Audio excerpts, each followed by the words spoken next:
Dearly beloved, we are gathered here today to talk about this thing called what? Thank you. So what if we viewed sexual health in context? A lot of people let you know that I call myself a contextologist. That means I can put things in context appropriately and often. But just think about it. Become that yourselves. Become a contextologist with me. Just put this in perspective. What if we viewed sexual health in context? When I think about what if, it takes me back to my childhood. I used to read comic books, right? Raise your hand if you ever felt yourself reading a comic book. Some of you still might read comic books, right? But one of my favorite series of comics through Marvel Comics was the What If series. As you see behind me, you'll see the one that says, what if Spider-Man was a part of the Fantastic Four? And the question is raised, would it be a Fantastic Five? But these comics open a realm of impossibilities and made them possible, to change our thinking in a different mindset, to shift the way we think. You know, we can create our own. What if Superman and Batman were like God brothers or something, you know? Something interesting. But the other what if for me comes in the form of music. One of my favorite groups is The Roots. And the first song I ever heard by The Roots was called Proceed. And so it went a little something like,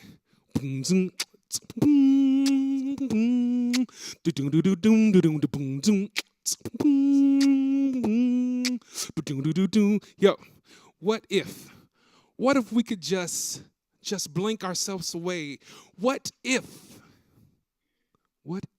we could just blink ourselves away? In the world we live in, this world that's so crazy, that you see so much pain, strife, and bullying, so much violence, so much angst. What if we could just blink yourselves away? Close your eyes for 2 seconds. Just blink. What if we could change outcomes? What if we could look at things differently? Well, what if we could just blink ourselves away? So when we think about these realms of impossibilities or possibilities, we think about the movie The Color Purple. Has anybody ever seen that movie? Yeah, okay. Just wanted to make sure. So this movie is very powerful. It's very humorous, very sad, because it looks a lot at isms. Racism, classism, sexism. Looks at pedophilia. Looks at incest. Looks at rape. Looks at violence. It looks at identity, whether you know it or not. And we walk through the life of Miss Seeley and some of the dangers, toils, and snares that she had to overcome. And we see a little bit of ourselves or our family or someone we know in some of these same violent circumstances. But then we contrast that with Prince, the prophetic Prince, who is a sexual health god. When we look at expression, sexual expression and sexual identity, I like to say that Prince was the first honey badger, because he just didn't give a damn. And it's so funny how we forget about the influences of Prince in sexual identification, because we look at people like Russell Westbrook or Dwayne Wade and, like their fashion sense. All that started with Prince, whether we want to admit to it or not. But Prince gives us something else. He gives us hope that we can be who we are and not what everybody wants us to be. So when we look at sexual health equity, that's what we're looking at. We're looking at this vision that we can blink and see where we want to be in a life that is connected to our identity, but it's free of coercion, free of bullying, free of just, the things that make us have to choose where we go to the facilities, right? We shouldn't have to just think about that. We should just go, right? Wherever you feel comfortable, you should go. Well, sexual health equity is a distant cousin to reproductive justice. And later on we can explore. But when we think about this country, we think about the history of this country. We think about people of color. We think of black people. We think of Africans that were in America, that are still in America, and how we've been treated. And it hasn't been fair, has it? But people like to just wash over that history. Oh, get over it. So this is what's good about The Color Purple. We could see the ill effects of this history. We can look at the issues around the legality of consent and know that slavery brought on a lot of issues. Sex was used as a weapon. It's still used as a weapon. But the problem was that we weren't considered people. We were considered property. 3/5 of a person, right? So when we start talking about issues of equality or equity, then we have to understand that we were never in the conversation to start with, because we are viewed as property and still viewed as property. There are no rights to property, right? So what we have to do is look at that history, and so be so mindful to not repeat it as we have been. So when we think about the legality of consent, we think about court cases, right? We think about Dred Scott case that told white men that they don't have to be concerned about the opinion of black men. We think about the judge in Canada who told a sexual assault victim that she should have closed her legs.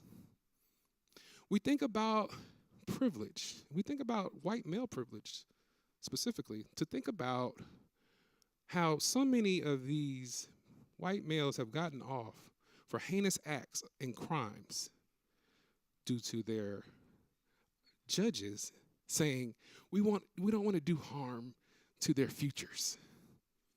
But what about the people they harmed?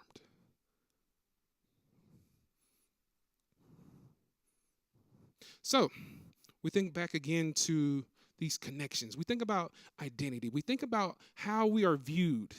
What were some of the things that Celie was told? You're black, you're ugly, you'll never amount to anything. You'll never be Suge. Suge got spunk. Suge got talent. It's already pitting us against each other. But one of the things I like to flesh out is to show us that even with those negative stereotypes, even through those acts of violence, the prophetic prince always gives us something. So what did Prince tell us? He said, you don't have to be what? I didn't hear you. He said he don't have to be what? No, you got to start at the beginning. You don't have to be beautiful to turn me on. It's so funny how we think about what other people think about us and turn that into the projections of ourselves. So one of the things that I tend to fall back on is looking at the resiliency of us as a people, but especially women. And this poem comes to mind. Out of the night that covers me, black as the pit from pole to pole, I thank whatever gods may be for my unconquerable soul. Unconquerable soul. We think about black women and all that they had to endure, and their souls are unconquerable. There's power right there. It's beautiful. But do not misinterpret strength by being able to take so many things, but be looking at this in matter of how you survive and move forward. That is the true strength. A lot of young men are told not to cry, but that is not true strength.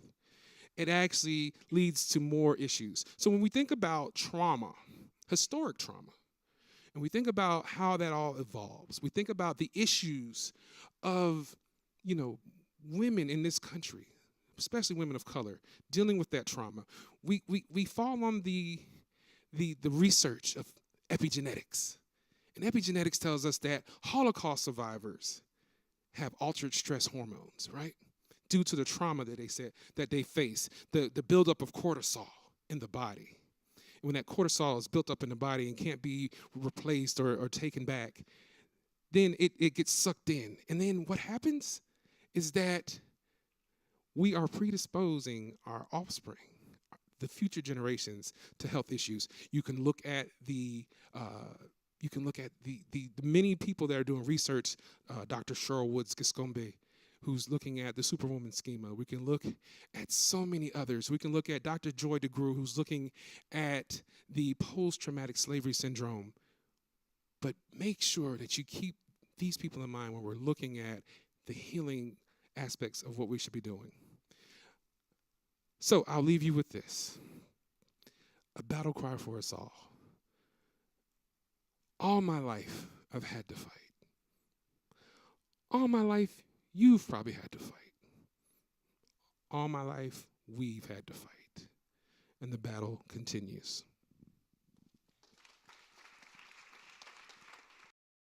What if it was your uncle? The one that's dressed in Bill Cosby sweaters, cologne. It smells like them Newports that's stale. And I can tell he's had one too many, glass never empty, the drink too strong, that hug too long, known all alone that he's a pedophile, and him like himself a child, and child, grandma likes the sweet family secrets under the rug. Go give your uncle a hug, obeying nanny. See there, baby, he has your favorite candy, passes out dollar bills, cops a feel, and he makes sure that you feel what's in his pants. Eyes dances, he flashes gold tooth and toothpick and gold tooth. He got this eerie relationship with our family youth, but Here's the truth. We would rather disown a family member that's gay than say that there's a pervert that shares your DNA. You ever asked that child how they got that way? Now hold up, you're going too far. That's your mother's brother, and damn, she really loves him, but it's starting to make sense when mama hints that the kids that play with you can never stay with you overnight, because in the middle of the night, he gets off couches and stands in bedroom doors waiting for innocents to say their prayers and fall asleep. You see wolves like the prey on sheep, and grandma's praying secrets. Y'all stay in that back room and keep quiet, because quiet is his kept. She has buried memories that she herself never wanted to give up, holds head up, and would rather take them to her grave in order to save face, because after all, what would them nosy town neighbors say? Feeling part responsible because she gave birth to him, would take up for him,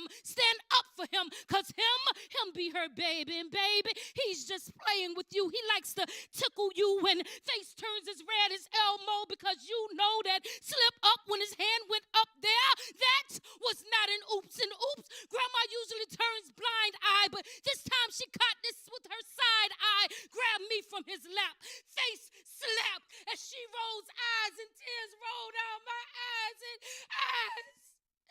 I just don't want to stay at grandma's house no more, because she knows more than what she's telling, and I am telling you that Uncle favors grandpa an awful lot. You see a lot of family curses resurface, and we must break the cycle of family pedophiles, because when nobody was looking, we forgot to protect that child, and therefore that paperwork, it was never filed. But guess what? It stops here. No deal. You ain't got to hug your uncle.